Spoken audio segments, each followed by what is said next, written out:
En el año 2018, la Asociación Internacional de Exorcistas reportó que el número de solicitudes de exorcismos en Italia se había triplicado en los últimos años, alcanzando más de 500.000 solicitudes anuales. ¿Son las posesiones demoníacas un fenómeno sobrenatural real?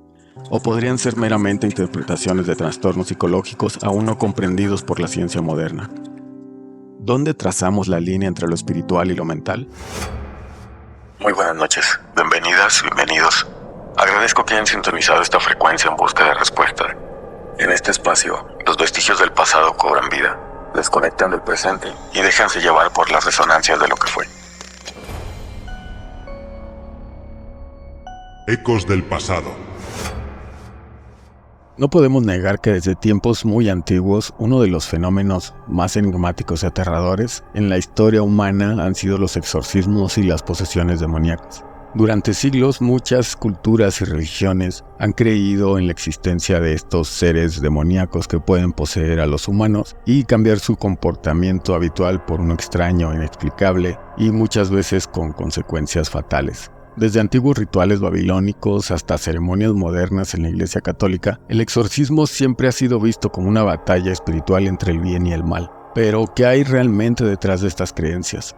Los exorcismos tienen sus raíces en textos religiosos muy antiguos, entre los más conocidos, el Antiguo Testamento, donde se mencionan prácticas que pueden interpretarse como exorcismos, aunque explícitamente no se califiquen como tal. Por citar uno, en el libro primero de Samuel 16:23, lo voy a citar tal cual: y cuando el espíritu malo de parte de Dios venía sobre Saúl, David tomaba el arpa y tocaba con su mano, y Saúl tenía un alivio y estaba mejor, y el espíritu malo se apartaba de él. Esto hace referencia al alejamiento de un demonio tocando un arpa, pero bueno, ya se comienza a tocar un poco este tema. En el Nuevo Testamento voy a citar ahora el Evangelio de San Marcos, en el 1:34, que dice: al anochecer, cuando ya se había puesto el sol, llevaron todos los enfermos y endemoniados a Jesús, y el pueblo entero se reunió a la puerta. Jesús sanó de toda clase de enfermedades a mucha gente, y expulsó a muchos demonios, pero no dejaba que los demonios hablaran, porque ellos lo conocían. Estos hechos, narrados en la Biblia, nos dejan ver que desde que el mundo es mundo, la práctica de los exorcismos ha sido parte de la historia. Durante los primeros siglos del cristianismo, los exorcismos se convirtieron en una práctica formal dentro de la Iglesia.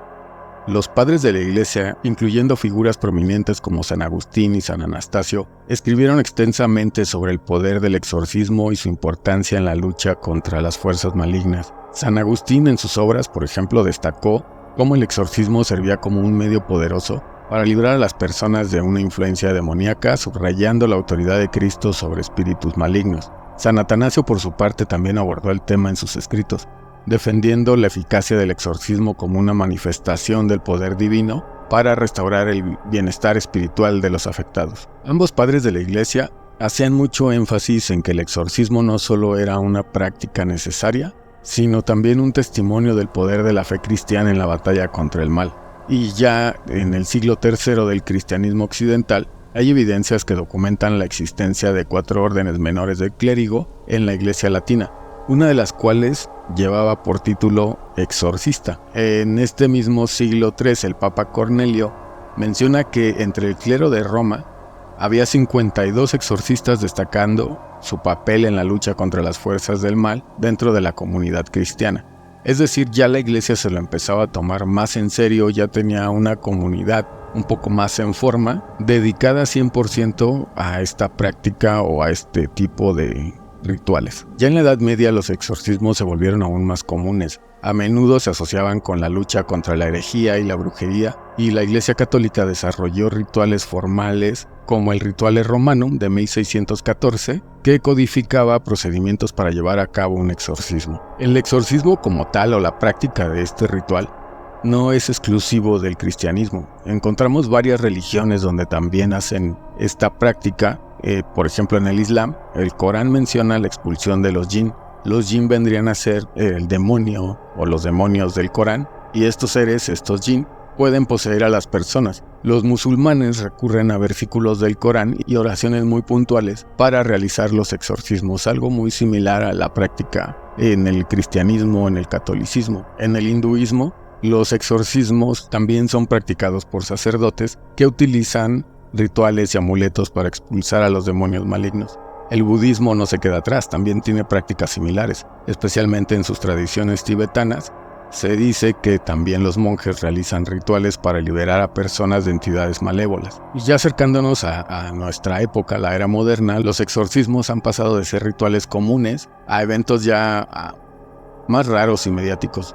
Sin embargo, la práctica no ha desaparecido. Por ejemplo, en el siglo XX, casos como el exorcismo de Anneliese Michel en Alemania y algunas historias retratadas en película como El Exorcista, que ambas historias son inspiradas en hechos reales, obviamente cambiando un poco pues los nombres, los personajes, nos confirman que este fenómeno no es historia, sino que es parte de nuestro presente. Hoy en día la Iglesia Católica sigue realizando exorcismos y hay sacerdotes especialmente entrenados para esta tarea. Sacerdotes que son formados y son miembros activos de la Asociación Internacional de Exorcistas. Esta asociación fue fundada en 1993 por 6 sacerdotes, entre ellos el conocido exorcista de Roma, el padre Gabriel Amor. Dicha asociación en los últimos tiempos ha reportado un aumento en las solicitudes que reciben sobre prácticas de exorcismo en varias partes del mundo. Según sus estadísticas, gran parte de este incremento es debido a la creciente búsqueda de ayuda en prácticas oscuras y esotéricas, generando a esta asociación una preocupación por el aumento de las actividades relacionadas con lo sobrenatural, con el ocultismo que vemos cada día más común. Entonces, bueno, el incremento de estas prácticas pues también es algo que le preocupa a esta asociación, dado que pues es de alguna forma pues una puerta de entrada para ser víctima de una de estas posesiones. Antes de continuar, permítame hacer un pequeño paréntesis. Si usted es seguidor del canal, se habrá dado cuenta que, hemos hecho un cambio en el formato de los videos anteriores a estos que hemos estado subiendo de forma más reciente. Lo que tratamos de hacer pues es el material o los videos, las historias un poco más digerible, un poco más agradable para ustedes. Así que por favor déjenos aquí en los comentarios qué le parece este nuevo formato, si le parece una mejor opción o cómo lo encuentra, si es más agradable. Pero por favor pues déjenos aquí su comentario, que es lo más importante, ya que el contenido está hecho para ustedes y obviamente nos interesa conocer su opinión.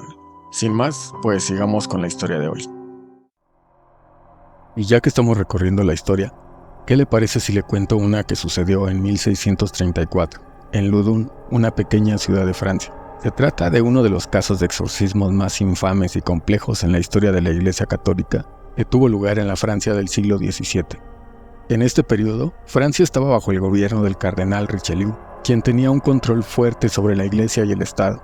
La ciudad de Loudun era un caos, era un centro de tensión entre católicos y protestantes, y las rivalidades locales y ambiciones personales estaban por encima de cualquier situación. Por aquellos días, Urbain Grandier, sacerdote católico en Loudun, de quien se dice era muy culto, elegante y de buen porte, además de que era un excelente orador y con sus sermones lograba extasiar a las mujeres de la región, quienes buscaban tenerlo siempre como su confesor. Era conocido por su carisma y elocuencia, pero también era conocido por su comportamiento arrogante y era más que conocido que su vida, lejos de ser recatada, era más bien licenciosa, ignorando por completo su voto de castidad. Se había ganado enemigos tanto en el clérigo como entre los laicos debido a su actitud y a sus escándalos amorosos. Se cuenta que Grandier tuvo un amante con quien se casó en una ceremonia clandestina, haciendo de novio y cura a la vez. Posteriormente tuvo un amorío con la hija de un fiscal, a quien dejó embarazada y el fiscal arregló un matrimonio por conveniencia al no quedarle otra opción. Pero después el fiscal, junto a otros personajes, acusaron a Grandier por su conducta inmoral, siendo arrestado y juzgado, pero gracias a sus altas influencias, Grandier salió absuelto de estas acusaciones. Sin embargo, el destino no estaría de su lado. Una religiosa de nombre Juana de los Ángeles se obsesionó con Grandier y le solicitó que fuera su director de conciencia o su confesor,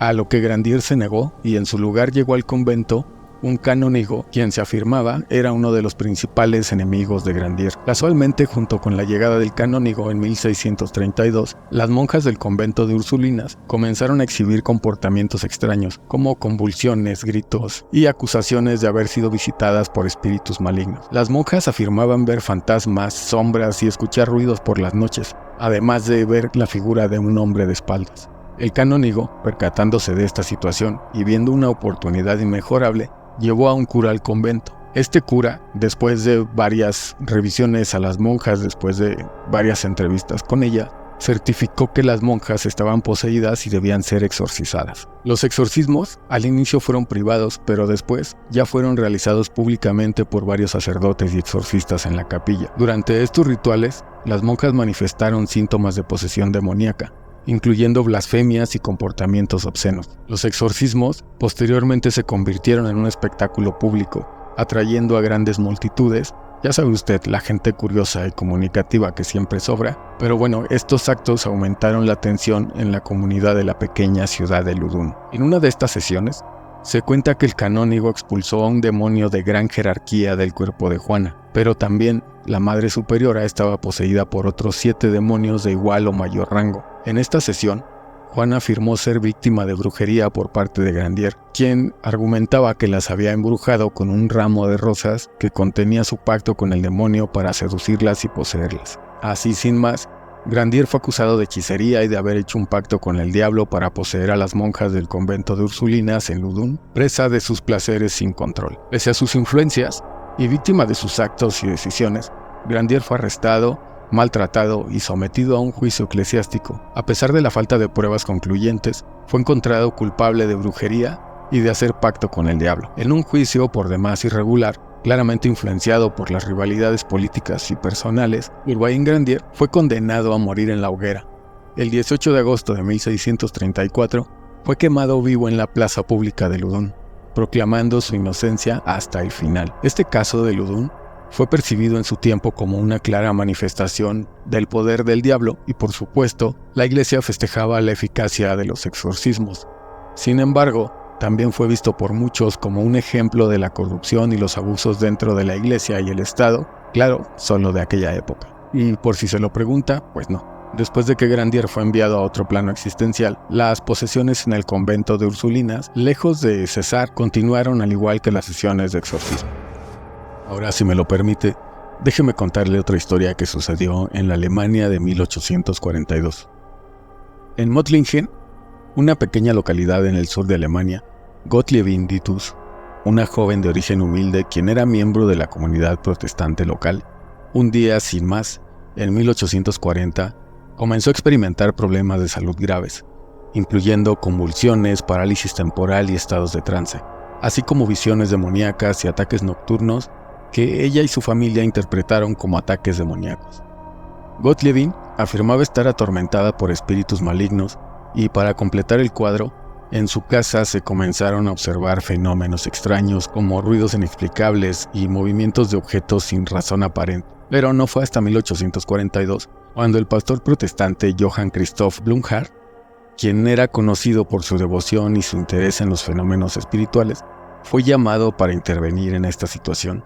Después de investigar los fenómenos y entrevistar a Gottliebin y su familia, llegó a la conclusión de que estaba bajo la influencia de fuerzas demoníacas. Blumhardt comenzó a realizar sesiones de oración intensivas y rituales de exorcismo para liberar a Gottliebin de sus tormentos.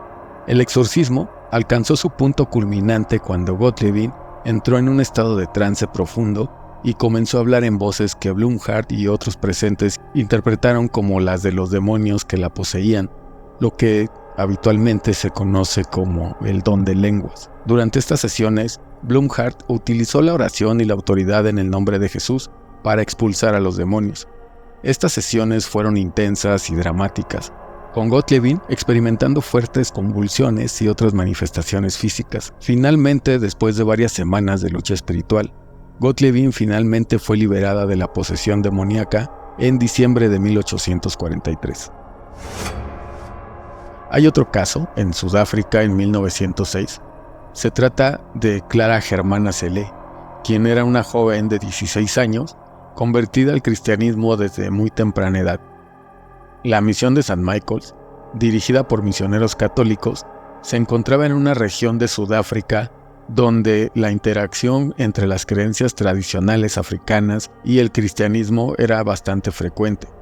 Esta mezcla cultural y religiosa a menudo se veía en la percepción de los fenómenos espirituales como la posesión demoníaca. Según los relatos, Clara Germana Cele habría hecho un pacto con el diablo, aunque no se conocen los detalles exactos de este pacto. Lo que sí sabemos es que después de este acto comenzó a mostrar signos de posesión demoníaca. Los síntomas de Clara incluían una aversión extrema a los objetos sagrados como cruces y agua bendita, y se dice que también hablaba en lenguas desconocidas a pesar de nunca haberlas aprendido previamente, y mostraba una fuerza sobrehumana. Se reportó que Clara podía entender idiomas que nunca había aprendido como polaco, alemán, francés y varias lenguas africanas. Además, exhibía una fuerza descomunal, y a menudo era necesaria la intervención de varias personas para contenerla. Clara también fue vista levitando a una altura de aproximadamente metro y medio, lo que asustó profundamente a quienes presenciaron el evento. Ante estos eventos, los misioneros católicos, incluyendo el padre Erasmus Horner y el padre Mansuet, decidieron llevar a cabo un exorcismo. El ritual fue extremadamente agotador y duró varios días. Durante el exorcismo, Clara mostró una resistencia feroz, gritando y comportándose de manera violenta. Sin embargo, los sacerdotes fueron muy perseverantes y usando agua bendita, cruces y oraciones para expulsar a los demonios, al final lograron su cometido después de un exorcismo prolongado y arduo. Clara fue liberada de la posesión demoníaca. Tras su liberación, Clara se arrepintió profundamente de sus acciones y se dedicó a una vida de oración y penitencia. Este es uno de los casos de exorcismos más documentados en el contexto africano y hasta hoy sigue siendo estudiado por aquellos interesados en la intersección de la religión, la cultura y los fenómenos paranormales. Clara Germana Selé es recordada en la historia de la misión católica en Sudáfrica como un caso emblemático de posesión y liberación. Déjeme contarle una historia final. Esta historia es sin duda la más explotada y la más famosa, ya que inspiró la película del Exorcista. Pero déjeme contarle la historia real en caso de que no la conozca. El exorcismo de Roland Doe, que es un seudónimo para proteger la identidad real de la persona involucrada, es uno de los más famosos en la historia. Este caso ocurrió en 1949 en los Estados Unidos, y fue ampliamente documentado debido a la participación de varios testigos y a la extensa cobertura mediática que recibió. Roland Doe, también conocido por el seudónimo de Robbie Mannheim, era un joven adolescente que vivía en una familia luterana. Tras la muerte de una tía muy cercana a él, quien había introducido al joven a prácticas del espiritismo como la Ouija, Roland comenzó a experimentar fenómenos paranormales que se interpretaron como signos de posesión demoníaca. Todo comenzó cuando Roland intentó contactar a su tía fallecida utilizando la Ouija. Que por cierto, tenemos aquí en el canal un video de la Ouija. Si no lo ha visto, por aquí le voy a dejar la tarjeta para que lo vea y pueda escuchar sobre este tema tan controvertido y algunas experiencias que aseguran son reales. Retomando, poco después de que Roland intenta contactar a su tía por medio de la Ouija, la familia comienza a notar extraños sucesos en su casa, lo de siempre, ruidos inexplicables, objetos que se movían solos, pero sobre todo un comportamiento extraño en Roland, incluyendo ataques de violencia y cambios en su personalidad. Roland experimentaba fenómenos que incluían la levitación de objetos cercanos, ataques físicos de una fuerza invisible y la aparición de palabras en su piel que parecían ser rasguños. Esto sí es tal cual como se muestra en la película. Con todos estos fenómenos, la familia buscó ayuda de un pastor luterano, quien inicialmente intentó realizar algunos ritos religiosos para ayudar, pero al no conseguir resultados y ver la gravedad del caso, les recomendó que consultaran a un sacerdote católico. Finalmente se contactaron con los sacerdotes católicos William S. Bowden y Raymond J. Bishop, quienes estaban convencidos de que Roland necesitaba un exorcismo. Roland fue llevado a San Luis, Missouri, donde se realizaron varios exorcismos en un hospital jesuita, el Hospital Alexian Brothers. Estos rituales duraron varias semanas y fueron extremadamente intensos. Durante el exorcismo, Roland mostraba una aversión extrema a los símbolos religiosos y al agua bendita. Con esto, los sacerdotes afirmaron haber presenciado cómo la cama de Roland se sacudía violentamente, cómo el joven hablaba en lenguas que no conocía y cómo expresaba una fuerza sobrenatural. En un momento crítico, Roland fue reportado como levitando sobre su cama y en otra ocasión gritando blasfemias y afirmando ser el diablo. Después de múltiples sesiones, el 18 de abril de 1949, Roland gritó: "Está hecho". Durante uno de los rituales, seguido de un sonido fuerte que pareció indicar la salida del espíritu maligno. Posteriormente, el joven se calmó y los fenómenos extraños cesaron. Roland afortunadamente recuperó su vida normal después de este evento y nunca volvió a experimentar problemas relacionados con la posesión. Esta historia, como bien sabemos, fue filtrada a los medios de comunicación y recibió atención a nivel nacional, aunque los detalles específicos y la identidad de Roland se mantuvieron en secreto para proteger a la familia. Sin duda, la novela y la película exageraron y dramatizaron muchos aspectos del caso, pero la historia real de Roland Doe sigue siendo uno de los casos de exorcismo más documentados. Estos casos que le acabo de narrar tienen algo en común. Son reales y están documentados. Usted los puede googlear, puede buscar en internet y va a encontrar mucha más información al respecto.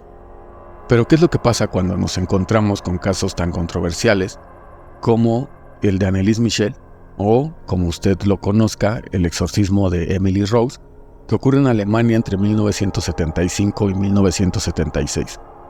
Este caso nos plantea la duda, nos hace dudar en cuanto a las implicaciones legales, médicas y religiosas que estuvieron rodeando este caso, ya que mientras los religiosos argumentan que Anneliese estaba poseída, los psicólogos, psiquiatras decían que ella padecía de esquizofrenia y epilepsia.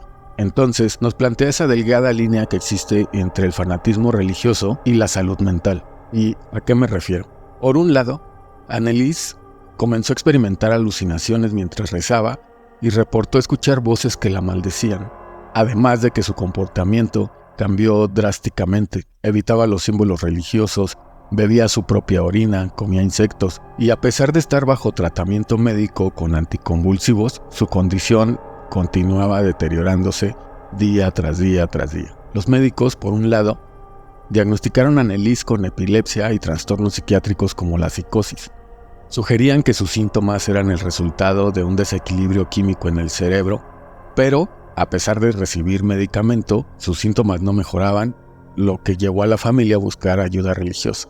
Por el lado de la religión, no es que la iglesia lo haya tomado desde un inicio. Al inicio se mostró reticente, pero al final el obispo autorizó el exorcismo bajo el ritual romano. 2 sacerdotes fueron designados para llevar a cabo el exorcismo entre 1975 y 1976, realizando 67 sesiones de exorcismo, donde se dice que algunas llegaban a durar hasta 4 horas. Esto al final, como ya sabemos, resultó en un hecho lamentable, con Anneliese dejando este plano existencial, y posteriormente tuvo lugar un juicio en 1978. Durante el juicio, la defensa argumentaba que Anneliese estaba realmente poseída, mientras que la fiscalía sostenía que sufría de una condición psicológica tratable y que su fallecimiento fue el resultado de la negligencia. Al final, los acusados fueron condenados a 6 meses de prisión con libertad condicional, más 3 años de libertad condicional, un fallo que fue considerado como un compromiso entre la responsabilidad legal y el respeto a las creencias religiosas. Este caso, sin lugar a dudas, continúa siendo un tema de estudio en teología, psiquiatría y derecho, ya que representa ese trágico encuentro del que le hablo entre la fe y la ciencia y nos plantea preguntas difíciles sobre la responsabilidad médica, derechos individuales y los límites de la intervención religiosa, lo que nos lleva a la parte complicada de este caso. Hay mucho escepticismo en torno a los exorcismos y gran parte se debe a las explicaciones psicológicas y médicas para los síntomas que históricamente se han atribuido a las posesiones, que pueden ser el resultado de varios trastornos mentales, por ejemplo, los trastornos disociativos, que era lo que anteriormente se llamaba el trastorno de personalidad múltiple, que pueden incluir el trastorno de identidad disociativo, donde una persona puede presentar comportamientos, voces y personalidades distintas. Por otro lado, como ya lo mencionamos en el caso de Anneliese Michel, está la esquizofrenia, que se caracteriza por alucinaciones auditivas y visuales, delirios, comportamiento desorganizado, que podrían ser interpretados como signos de posesión. También están los trastornos de conversión, donde el estrés psicológico se convierte en síntomas físicos o neurológicos como convulsiones o parálisis. Y obviamente pues tenemos la epilepsia, que son casos donde las convulsiones y experiencias durante la crisis epiléptica puede ser vista como un fenómeno sobrenatural en algunas culturas. Este caso fue un parteaguas en el tratamiento de los exorcismos, ya que posterior a esto la Iglesia se mostró más reticente al momento de autorizar exorcismos, al grado de que ha mantenido una postura oficial sobre los exorcismos, pero ha adaptado sus prácticas a los tiempos modernos. Por ejemplo, antes de realizar un exorcismo, la Iglesia Católica realiza un proceso riguroso de discernimiento. Esto implica una revisión exhaustiva para descartar causas médicas y psicológicas, y solamente después de confirmar que no hay explicación científica, se considera la posibilidad de posesión demoníaca. Los exorcistas católicos también ahora son sacerdotes especialmente entrenados que tienen conocimiento tanto de la teología como de la psicología. Ellos trabajan en estrecha colaboración ya con médicos y psiquiatras para asegurarse de que los casos sean tratados de forma adecuada. Y de igual forma, el manual oficial para los exorcismos, como ya les comenté, es el Rituale Romanum, fue revisado y adecuado en 1999 a fin de actualizar sus prácticas y reflejar una comprensión más moderna de la posesión y el exorcismo. Pero al final, ¿qué hay sobre las posesiones demoníacas? Ya revisamos algunos casos donde se practican exorcismos de buena o de mala forma, pero ¿cuál es la raíz de todo esto? Y aquí seguramente voy a entrar en controversia y tal vez habrá un poco de polémica, dado que hay distintos puntos de vista. Sin embargo, lo que voy a decir no es que yo me lo esté inventando, ni que es algo en lo que yo crea o yo piense, simplemente es la opinión y es lo que dicen los expertos.